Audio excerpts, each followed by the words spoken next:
Well, hello everybody, and welcome to another In Conversation. And today I'm joined again by the wonderful Steve Blomer. Hello, Steve. Hi, Richard. How are you? I'm great. I've just come back from a trip in London. 5 days in London really inspired me and infused me. Yeah, and I understand you headed to a few places that you'd not been to at night. Yes, I've never been. I went down to Corbett's Place now. It was Corbett's Court back in 1888. It's where Robert Poole had his stables. And you go up the little road, which is Corbett's Place now, then you turn directly left.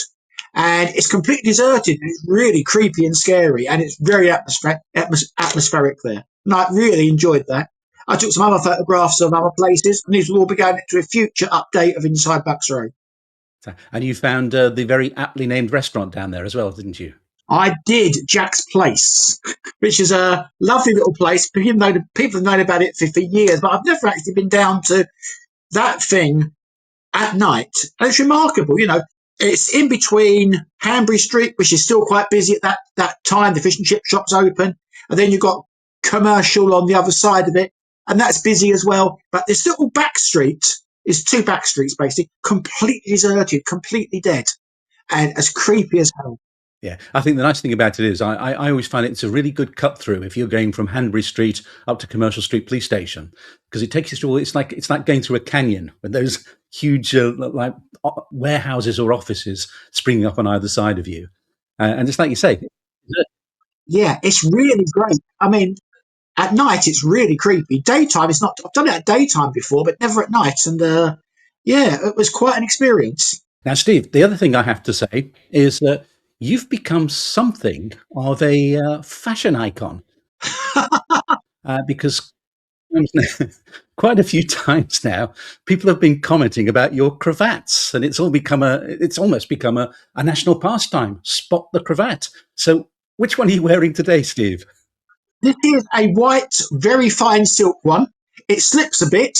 I actually prefer the thicker ones myself, but I've got about 13 of them. So this is the one I'm wearing today. White sort of goes with a blue shirt. So yeah, there we go. Fantastic. Well, I think maybe we should ask the viewers, what do you think of Steve's today cravat? Let us know in the comment section down below.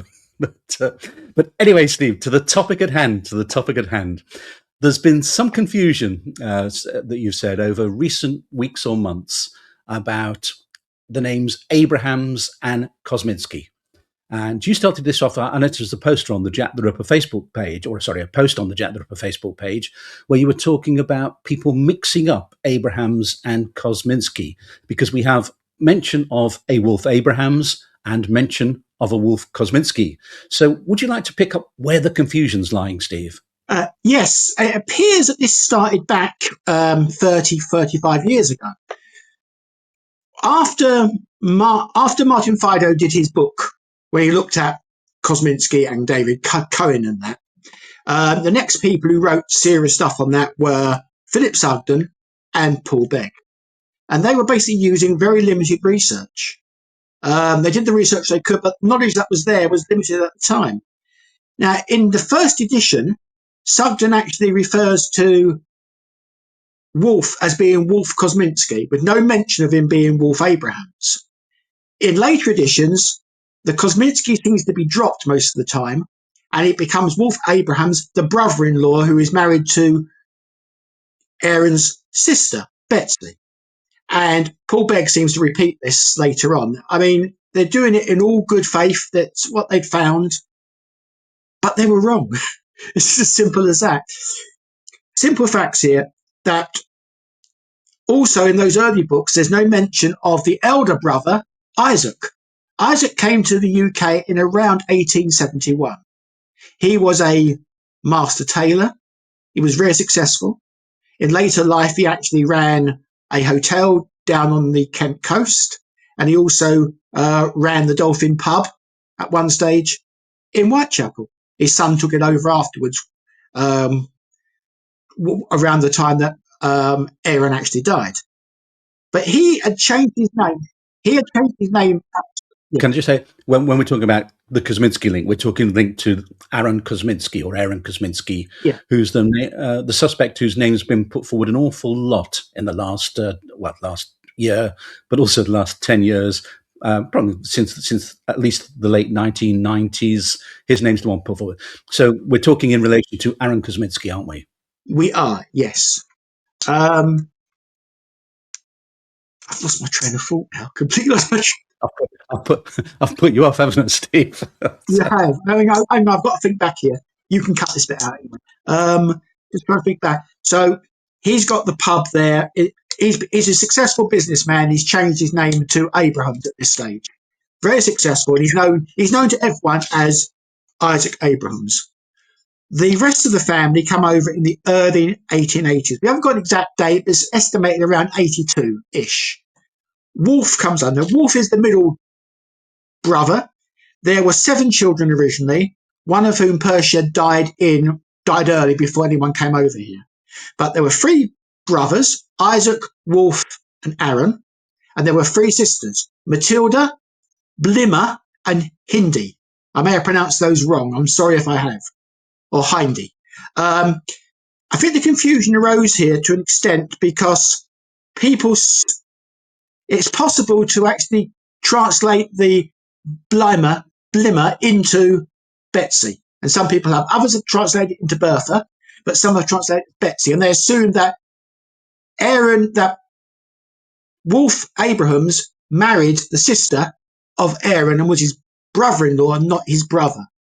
Turns out that Betsy, who may have been related to the Jacob Cohen who gave information when Aaron was committed, was probably his sister, was originally not a Cohen, but a Kosminska, and they were cousins of Aaron and Woolf. So, in fact, Woolf married one of his own cousins. Matilda also married another cousin as well. And somewhere along the line, it's all got confused. So, at one stage, you find in Sugden's book, you go to the footnotes, there's one footnote talking about the brother-in-law living at number 3 Sion Square when Aaron is released back to him after the 1890 visit to the workhouse. And a couple of footnotes later on, it mentions the brother, Woolf Kosminski, also living in Sion Square. And it looks like at the time the writers didn't put 2 and 2 together and realise that this in fact was the same person. This has been the problem. For a lot of time, people were writing as if they were 2 distinctly separate people, and they weren't. Woolf Abrahams and Woolf Kosminski were the same person. We get the case, don't we, in 1889, December 89, when Aaron appears in court for walking the unmuzzled dog. And part of the debate there is what his name actually is. And he actually says, I goes by the name Abrahams because Kosminski is hard to spell. They changed the name, and for some reason, it's also picked up on by some researchers over the years. I'm not blaming those researchers. There was very limited research. I mean, I would say the best research on the family at present is in Ripperologist magazine number 128, an article, New Light on Kosminski, by Patricia Marshall and Chris Phillips, which actually has all the background and all the family members. But people have got confused. So people they think that Woolf Abrahams was the brother-in-law, when actually he's the brother. He's the same person as Woolf Kosminski. I hope that's made it fairly clear. Yeah. And when you talk about Ripperologist, people can get access to that for free as well, can't they? Yeah, you just sign up to, I think it's ripperologist.co.uk, and you just sign up there. You can download anything about even becoming a subscriber. Becoming a subscriber doesn't cost anything. It just means you get it sent out to you every 6 months. And it really is. I mean, it is so chock-a-block full of facts, information, interesting articles, photographs, just everything. So for anyone who's interested in it, Ripperologist magazine is a good thing to have, and it's free of charge. What more could you ask for, Steve? Exactly. I mean, the whole point here, I mean, I went through and just looked at all of this because people were getting confused. People were making comments about Woolf Abrahams and how was it related to Aaron, and seeming to think that it's all got very confused over the years, and it's really quite straightforward. As I said, Woolf Abrahams and Woolf Kosminski are the same person. And do we know that for certain? Yes, There's documented proof yes, of it. yes, yes. We know it for certain. The family, when they all died, when all the family died, they even Matilda was buried under her married name, but the rest of the family, including their mother, were all buried under the name Kosminski. All buried under the name Abrahams. The only member of the family who was buried under the name Kosminski was Aaron. He was buried in a separate cemetery a couple of miles away from the rest of the family. That itself asked a few questions, I suppose. Was it just that they were ashamed of him because he'd been in an asylum, or was it more than that? We don't know. We can speculate. But the whole, even to the extent that they changed the name of the husband of the mother from Kosminski to Abrahams on various certificates, which has led some people to suggest that, in fact, after Aaron's father died, that his mother remarried to a stepfather. No, never happened. It's just because the family played around with names. Now, we know that a lot of people coming in from Central and Eastern Europe did anglicise their names. And Abrahams is slightly more anglicised than Kosminski. It's easier to spell for a start, as Aaron said himself, and it fits in better. Kosminski is definitely Eastern European, whereas Abrahams could be anything at all, basically. And had he changed his name? Had the name been changed officially by deed poll or anything like that, or was it just the name they adopted? I not. I think it's the name they adopted. Not sure we actually were changing names by deed poll back in 1888 and 1870s. I'm not sure it existed, and I'd have to do some research and check on that. It's something I've never bothered to check. The family were going by the name Abrahams. They were buried under the name of Abrahams. They lived under the name of Abrahams. The children went to school under the name of Abrahams. Because it doesn't change the fact that their real name was Kosminski. Yeah, yeah, and effectively, as we've often said, you could go, you can go under any name you wish, as long as you're not defrauding people by doing so. No, there was no intent to defraud anything at all here. This was all about trying to anglicise and mix in better with the community that was already there. I mean, a lot of it had been done with the older Jewish community who had already anglicised their names and were much more integrated with the English community than the newer ones from Eastern Europe were. But that changed over time. Yeah, so we're talking about the ones, the Jewish immigrants who came over from late 17th century onwards. They're the ones such as the Rothschilds and so on and so forth.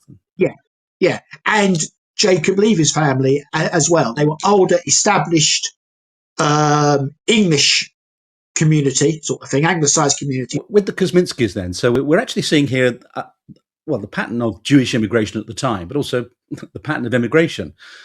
You get someone comes over, establishes themselves. Often, I used to read about the outsider syndrome, that the outsiders were the ones who were the most successful because they had the most, they were starting afresh. So they came over, established themselves, and then bring the rest of the family over, and they become successful in their own right. This is what I'm seeing with Isaac. Is that correct? To an extent, yes. I mean, Isaac came over earlier. I'm not sure if when he first came over, the idea was to move the rest of the family over afterwards. Yeah. Because he came over 10 years beforehand. But when the rest of the family came over, they all lived in the same area as Isaac. They lived in the same streets as Isaac lived in.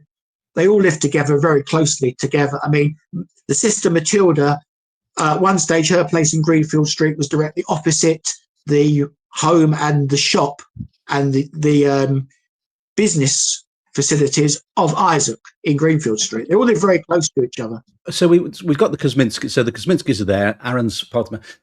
Why doesn't Isaac get more mention? I don't know. I mean, it's quite interesting reading the early works, the facts, and the complete history. He's not even there. There's no mention of him. They hadn't found him at that stage. They found his brother Woolf, or his brother-in-law Woolf, depending on which copy of the books you read. But they hadn't found Isaac. They really had. They didn't know how many sisters he had either. because it just says he had a brother and sisters, but they didn't know how many at that stage. Research was much harder 35 years ago, wasn't it, Richard? You had to go to the archive and physically check.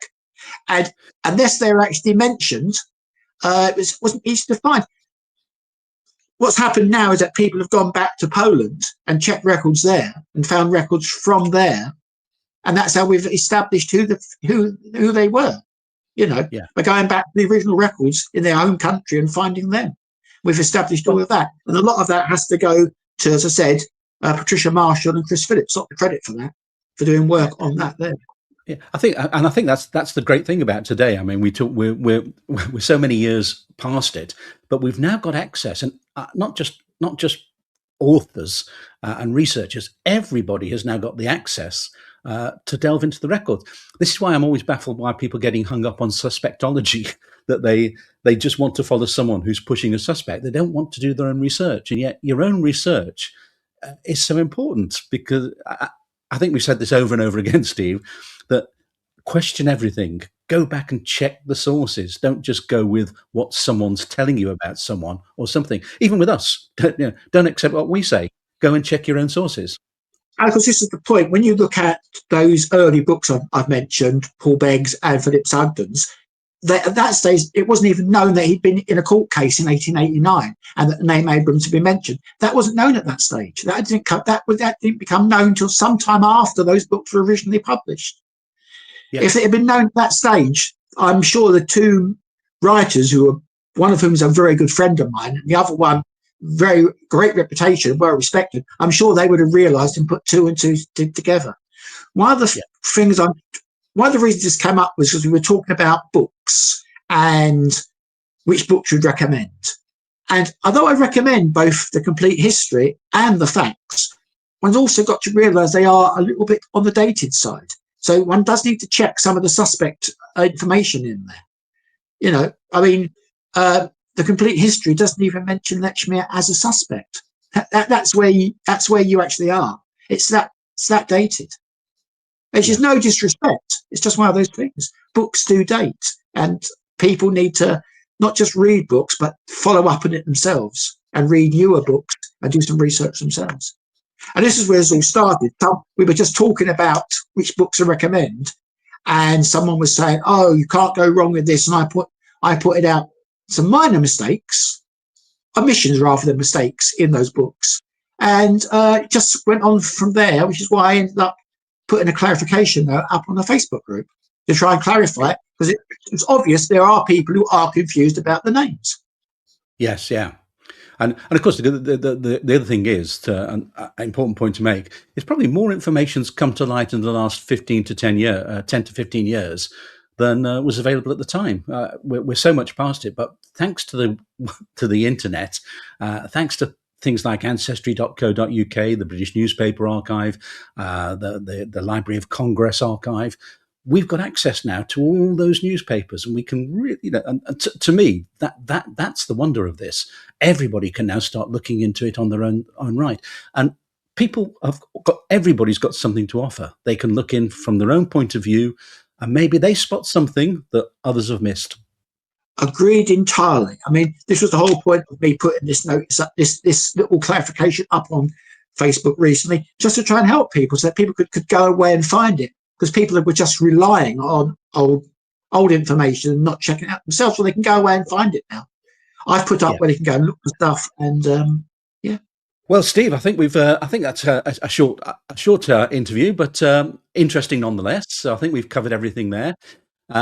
As I say, Ripperologist is an excellent place to start. So lots and lots of articles there. Ancestry.co.uk or Ancestry. You've got Find My Past. You've got the British Newspaper Archive. They're all there. So we urge people, go and look at them. And Steve, can I just say in closing that I cannot wait to see your next cravat. Thank you very much. And can I just add one last little thing? The new edition of Inside Bucks Row was published 2 weeks ago, and it's there for people who want it. Fantastic. Quick plug there, Steve. Have a good day. And you, Richard. Thank you. Bye.